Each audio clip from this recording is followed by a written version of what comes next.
All right, today we're going to journey back to a time that's been called a distant mirror to our own. It was a century of climate crises, pandemics, and social upheaval that literally shattered the world as people knew it. We're talking about the 14th century.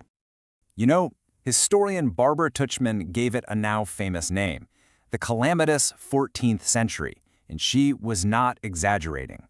This wasn't just one crisis. Oh no, it was a relentless, cascading series of catastrophes that slammed into civilizations all across the globe. I mean, think about it. The challenges they faced in the 1300s. They echo so many of our own anxieties today. But here's the thing. This isn't just a story about disaster. It's really a story that gets at a fundamental question. When societies are pushed to the absolute brink, how do they manage to not just survive but rebuild? To really get how this perfect storm came together, you've got to see how one crisis just piled on top of another. See, the century started after this long period of growth and stability. But then, the climate suddenly shifted, which kicked off a massive famine. That famine, in turn, hit a world where empires were already fracturing, leaving everyone completely exposed to the horrifying plague that followed. It was one domino after another. So, where did this all start? Well, the first domino to fall wasn't an army or a new disease. It was the environment itself. The very climate that had allowed civilizations to grow for centuries suddenly and violently turned against them. For about 300 years, from the 10th century all the way to the 13th, societies across the Northern Hemisphere were riding high in a warmer climate. This medieval warm period meant good, reliable harvests and, you guessed it, booming populations. Their whole world was built on a foundation of predictable, favorable weather. But then, right around the year 1300, everything changed. The world just plunged into this period of global cooling that we now call the Little Ice Age. And that sharp drop in temperature was more than enough to throw the entire agricultural system into absolute chaos. And this sudden cooling? It had an immediate and unbelievably devastating consequence: the Great Famine. From 1315 to 1317, it was just relentless rain and cold. Crops failed year after year after year across northern Europe, sparking a massive, drawn-out food shortage. The scale of this thing is just hard to wrap your head around. Historians figure as many as 3 million people died. To put that in perspective, that could be up to 10% of the entire population of Northern Europe. It was a demographic bomb that left the whole continent weakened and tragically vulnerable for what was coming next. Now, this massive climate shock didn't happen in a vacuum. It hit a world that was already dangerously unstable politically. Because, look, famine is one thing, but famine without strong leaders or institutions to help, that's a recipe for total collapse.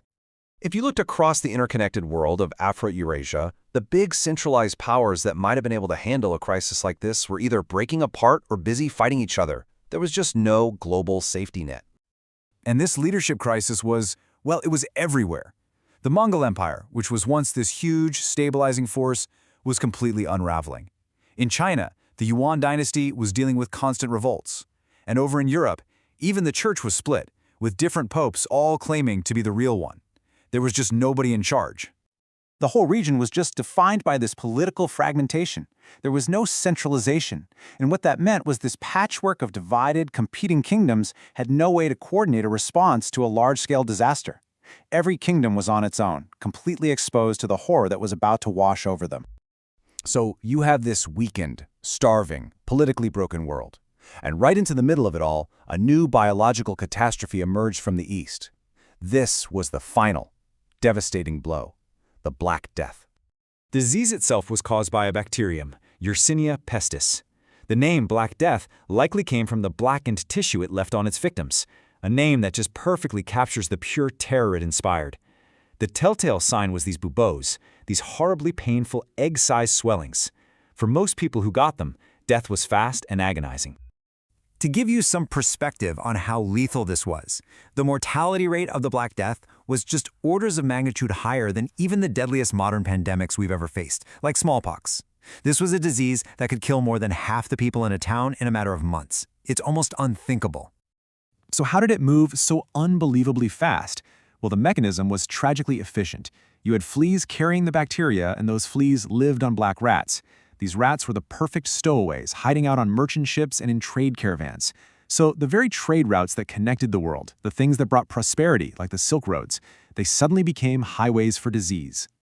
It traveled with soldiers, with traders, just relentlessly making its way across Asia, into the Middle East, North Africa, and finally Europe. In just a handful of years, it unleashed a wave of death that would fundamentally and permanently reshape the entire world. The devastation was almost unimaginable. I mean, can you fathom the trauma of watching half of your friends, your family, your entire community just disappear? It's incredible. But what happened next, that's maybe the most crucial part of this whole story, the recovery. You see, the plague didn't just kill people, it totally shattered the foundations of society. From the once thriving cities of Egypt to the farms of England, this massive loss of life made survivors question everything, especially the authority of the clergy and the nobles who had been totally powerless to stop the disaster. Entire social and economic structures were just turned completely upside down. And this really gets to the heart of the matter. The famine, the political collapse, the pandemic, any one of these things could have crushed these societies. But somehow, faced with all three at once, people adapted, they rebounded, they rebuilt. In the wake of all that devastation, the survivors found themselves in a completely new world. With so many people gone, labor was suddenly scarce, which gave peasants and workers new power, new leverage. Old hierarchies started to crumble, and that created space for new ideas and new ways of organizing society. Despite all the suffering, humanity showed its remarkable grit and its incredible capacity to adapt. So, looking back at this distant mirror isn't just a history lesson. It's a really powerful reminder of our ability to overcome challenges that seemed completely unimaginable. And it leaves us with a pretty big question. What can the resilience of the 14th century teach our generation as we navigate the crises of our own time?